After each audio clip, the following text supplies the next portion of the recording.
സംഗീത, ആ നിന്റെ അടുത്ത് കുറച്ച് സംസാരിക്കണം മോളെ. പറഞ്ഞോ അച്ഛാ. മോളെ, നീ മഹാറാണി മാതിരിയാ വീട്ടിൽ വളർന്നു വന്നേ. ഇപ്പൊ ആ വീട്ടിൽ പോയിട്ട് സ്റ്റവ് അടുപ്പ് എന്നൊക്കെ പറഞ്ഞ് എങ്ങനെ ഇരിക്കും നീ? എനിക്കിഷ്ടമല്ലെങ്കിലും നിനക്ക് ആഗ്രഹമുണ്ടെന്നാ ഞാൻ ഈ കല്യാണമൊക്കെ നടത്തിയ.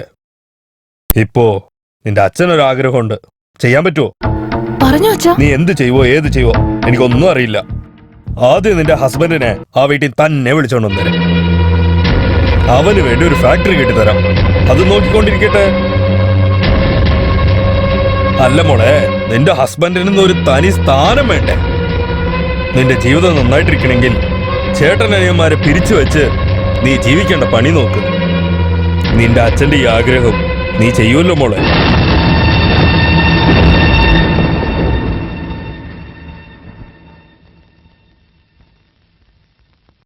ശരി അച്ഛാ.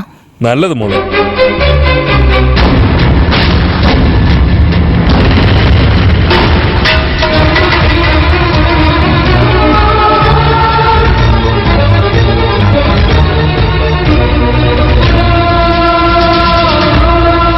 ഞാനും നോക്കാടാ ഈ തേൻ കൂടെ എത്ര ദിവസം ഒന്നിച്ചിരിക്കുമെന്ന്. ഇങ്ങോട്ട് നോക്ക്. നാളെ നിന്റെ അനിയന്മാരൊക്കെ കല്യാണം ചെയ്ത് ജീവിതം തുടങ്ങുമ്പോ നിന്റെ കൂടെ ഇരിക്കുന്നെന്ന് വിചാരിച്ചോണ്ടിരിക്കുന്നേ.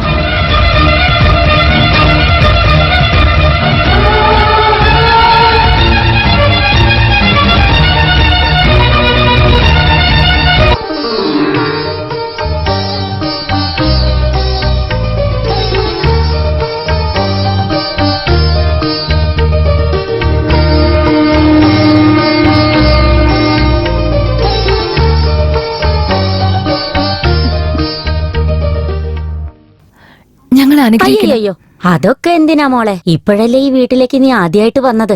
വേറെ ഏതെങ്കിലും മുതിർന്നവരുടെ കാലിൽ വീണ് അനുഗ്രഹം വാങ്ങുന്നതിന് പകരം എന്റെ അടുത്ത് പോയി. 3 തലമുറകളെ കണ്ട വ്യക്തിയാണ് മുത്തശ്ശി. മുത്തശ്ശിയുടെ അല്ലാതെ വേറെ ആരുടെ അനുഗ്രഹം ഞങ്ങള് വാങ്ങിക്കുക? മുത്തശ്ശി എന്നെ പറ. നന്നായി വരുമെന്നൊരു വാക്ക് പറഞ്ഞ മാത്രം മതി. ഞങ്ങള് സന്തോഷത്തോടെ ജീവിക്കും. ഞങ്ങളെ അനുഗ്രഹിക്കണം. നന്നായിരിക്കട്ടെ മോളെ. പെണ്ണും ചെറുക്കനും പെട്ടെന്ന് വാ, ഫോട്ടോ എടുക്കാൻ സമയമായി. വാടോ പെട്ടെന്ന് വാ, സമയമായി. ഒന്ന് നിക്കണേ, നിങ്ങളൊന്ന് വരൂ. ഞാൻ വരാം.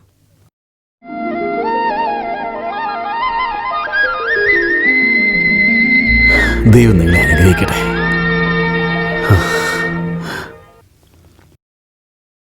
ഏട്ടാ, നിങ്ങളുടെ ഏട്ടനെ അനിയന്മാരെയൊക്കെ വിളിക്ക്. എല്ലാരും ഒരുമിച്ച് ഫോട്ടോ എടുക്കാം. നീ തന്നെ വിളിക്ക്. ഏട്ടാ, ഏട്ടനും വാ. ഞാൻ എന്തിനാ മോളെ, നിങ്ങൾ എങ്ങെടുത്തോ? അങ്ങനെയല്ല, ആദ്യമായിട്ട് ഈ വീട്ടിലേക്ക് വന്നൊരു ഫോട്ടോ എടുക്കല്ലേ. എല്ലാവരും കൂടെ ഒരുമിച്ച് നിന്ന് ഫോട്ടോ എടുക്കുകയാണെങ്കിൽ വളരെ നന്നായിരിക്കും. പിന്നീട് ആ ഫോട്ടോ കാണുമ്പോ ഒരു സന്തോഷം ഉണ്ടാവും. ശരി മോളെ.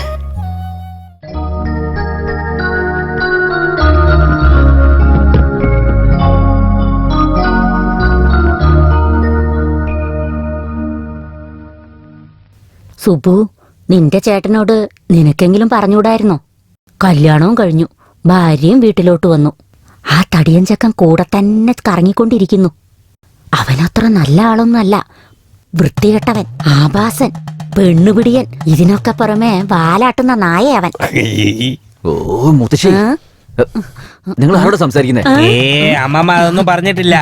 അമ്മമ്മ വായ തുറന്ന് എന്നെ നന്നായിട്ട് ആശീർവദിച്ചോണ്ടിരുന്നതാ, അല്ലേ അമ്മമ്മ? താൻ ഫോട്ടോ എടുക്കടോ. നീ കുറച്ചടുത്ത് വാ. കുറച്ചുകൂടത്തേക്ക് വരൂ. വാ, കുറച്ചുകൂടത്തേക്ക് വരൂ. നേരെ നിൽക്കൂ.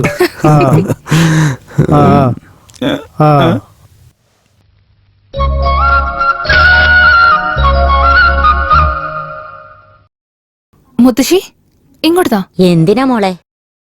ഇനി പാചകമൊക്കെ ഞാനാണ് ചെയ്യാ. നീ എന്തിനാ മോളെ ഇങ്ങനെ ബുദ്ധിമുട്ടുന്നത്? ഇത്രയും കാലം ഈ വീടിന് വേണ്ടി ഒരുപാട് ബുദ്ധിമുട്ടിയില്ലേ? ഇപ്പൊ ഞാൻ വന്നില്ലേ, ഇനി റെസ്റ്റ് എടുക്ക്.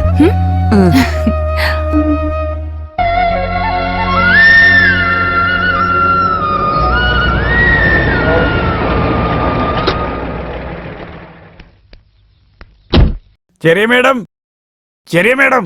ആഹാ, എന്താ രാമയ്യ? വലിയ മുതലാളി ഈ സാധനങ്ങളൊക്കെ ഇവിടെ എത്തിക്കാൻ പറഞ്ഞു.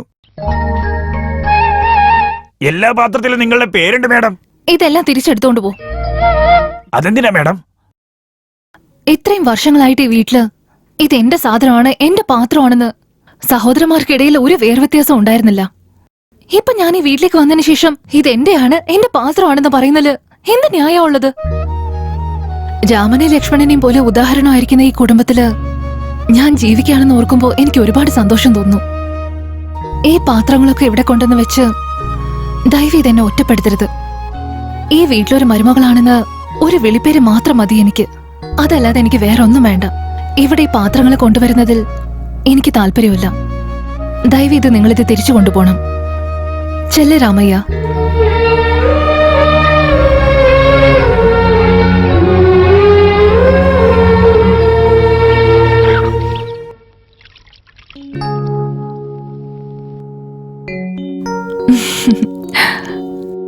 ചേട്ടന് ഞാൻ ഈ വെത്തല കൊടുത്തിട്ട് വരാം. ശരി. ഇതുപോലൊരു ഭക്ഷണം കഴിച്ചിട്ട് നാളെ കുറെ. അതെ ചേട്ടാ. ചേട്ടാ രസം ഭയങ്കര രസം ഉണ്ടായിരുന്നല്ലേ? നീ കഴിച്ചോ? ഇല്ല, 2 ഗ്ലാസ് അങ്ങനെ തന്നെ കുടിച്ചു. നല്ല രുചി ഉണ്ടായിരുന്നു മോളെ. അല്ല, സാമ്പാറിൽ മോള് പൊടിയിട്ടായിരുന്നോ അതോ മോള് അരച്ചു കൂട്ടിയതാണോ? ഞാൻ അരച്ചത്. അതാ രുചി കൂടാൻ കാരണം. ഞാൻ പറഞ്ഞില്ലായിരുന്നോടാ അരച്ചു കൂട്ടിയതാണെങ്കിൽ രുചി കൂടുമെന്ന്. അതെ. എന്തായാലും വളരെ നന്നായിരുന്നു മോളെ. ഒരു മിനിറ്റ്. ഇപ്പൊ ഒഴുകി.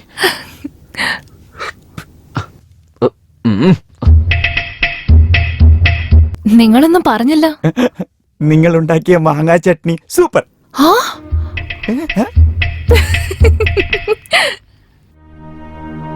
മുത്തശ്ശി, വെറ്റിലപ്പാക്ക്. പഴം വേണോ? വേണ്ട.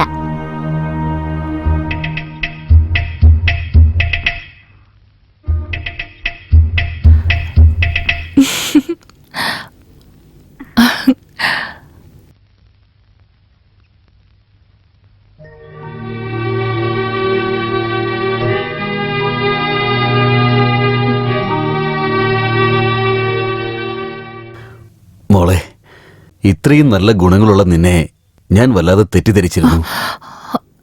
ഏട്ടൻ എന്തേ പറയുന്നേ? കല്യാണ മണ്ഡപത്തിൽ നീ നിന്റെ അച്ഛനോട് സംസാരിക്കുന്ന സമയത്ത് ഞാൻ പുറകിൽ നിൽപ്പുണ്ടായിരുന്നു. എന്നെയും എന്റെ കുടുംബത്തെയും നീ വേർപെടുത്തുമെന്ന് ഞാൻ വല്ലാതെ പേടിച്ചുപോയി. പക്ഷേ പാത്രത്തിലിരുന്നത് പോലും വേർപിരിക്കരുതെന്ന് നീ പറഞ്ഞപ്പോ ഈ വീടിന്റെ ശരിയായ മരുമകൾ നീയാണെന്ന് എനിക്ക് മനസ്സിലായി. എന്റെ അച്ഛൻ എന്നെ ഒരുപാട് ലാളിച്ച വളർത്തിയത്. കയറി ചെല്ലുന്ന വീട്ടില് തന്റെ മകള് കഷ്ടപ്പെടാൻ പാടില്ല എന്ന് ഓർത്ത് ഭർത്താവായിട്ട് ഒറ്റയ്ക്ക് താമസിക്കാൻ പറഞ്ഞു.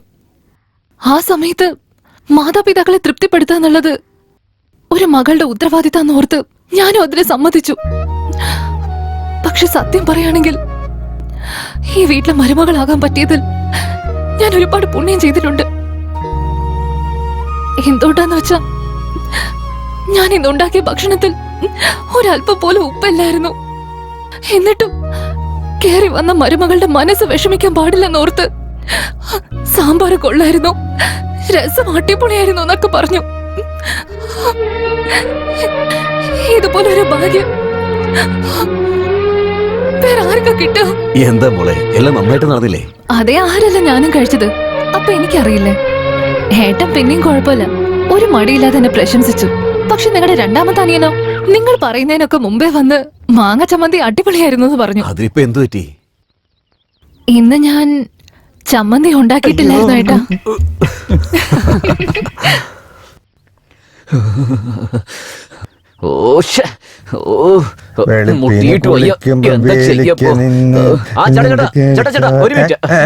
എന്താ മോനെ?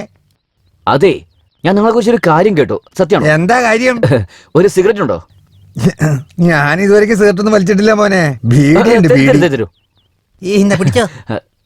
അല്ല, നീ എന്തോ കണ്ടു എന്ന് പറഞ്ഞല്ലോ, എന്താണാവോ? എന്താ കാര്യം? അതെ, നിങ്ങളുടെ അടുത്ത് ബീഡി ഉണ്ടാവുന്ന എനിക്കറിയാം. പക്ഷേ തീപ്പിടി നിങ്ങളുടെ അടുത്ത് ഉണ്ടോന്ന് അറിയില്ല. അതൊക്കെ നോണേണ്. എന്തോ പറയണമെന്ന് പറഞ്ഞ് വിളിച്ചപ്പോ ഞാനിവിടെ വന്നപ്പോ നീ എന്തൊക്കെയാ പറയണേ? പാടാടുന്നു. പോടോ അവിടുന്ന്.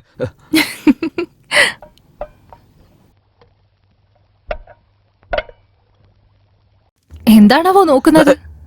ഒന്നുമില്ല അടുത്തി. ഇതല്ലേ? അല്ലല്ല, ഇതാ. കുഴപ്പമില്ല, വാങ്ങിച്ചോ. താങ്ക്സ് അടുത്തി. ഓ,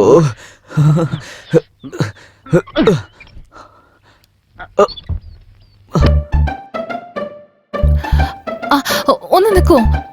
ഏട്ടന് വേണ്ടി ഞാൻ ചൂടുവെള്ളം വെച്ചിട്ടുണ്ട്. ചൂടായിട്ട് ഞാൻ തന്നെ വന്ന് വിളിച്ചോളാം. ഞാൻ ഇതിലൂടെ ചൂടുവെള്ളത്തിൽ കുളിച്ചിട്ടില്ലല്ലോ മോളെ. ഞാന് പച്ചവെള്ളത്തിലാ കുളിക്കുന്നത്. തണുപ്പുള്ള സമയത്ത് പച്ചവെള്ളത്തിൽ കുളിക്കാൻ പാടില്ല. ആ തണുപ്പോ? എവിടെ? ഉച്ചി ഉരുന്ന് വെയിൽ പുറത്തടിച്ചുകൊണ്ടിരിക്കുന്ന കണ്ടില്ലേ? അല്ല ഏട്ടാ, വെയിലുള്ളപ്പോഴും നിങ്ങൾ ചൂടുവെള്ളത്തിലേ കുളിക്കാവൂ. ഉം. ആ. ഉം. ഓ ചെറിയ മുതലാളിയാണോ? അതിന് നീ കാവൽ. വളരെ നന്നായിട്ടുണ്ട്. നല്ല മനസ്സ്, നല്ല ചേട്ടത്തി. അല്ല, അവൻ എന്താ വലിക്കുന്നത്? ബീഡി. ബീഡി. വളരെ നന്നായിട്ടുണ്ട്. വല്ല കട്ടൻ ബീഡിയൊക്കെ വലിച്ചിട്ട് അവന് ശരീരം കളയരുതെന്ന് പറഞ്ഞേക്ക്. ഇപ്പോ കടയിലേക്ക് നല്ല സിഗരറ്റ് മേടിക്കാൻ കിട്ടുമല്ലോ, അത് മേടിച്ചിട്ട് വലിക്കാൻ പറ. ഞാൻ തന്നാന്ന് പറയണ്ട കേട്ടല്ലോ.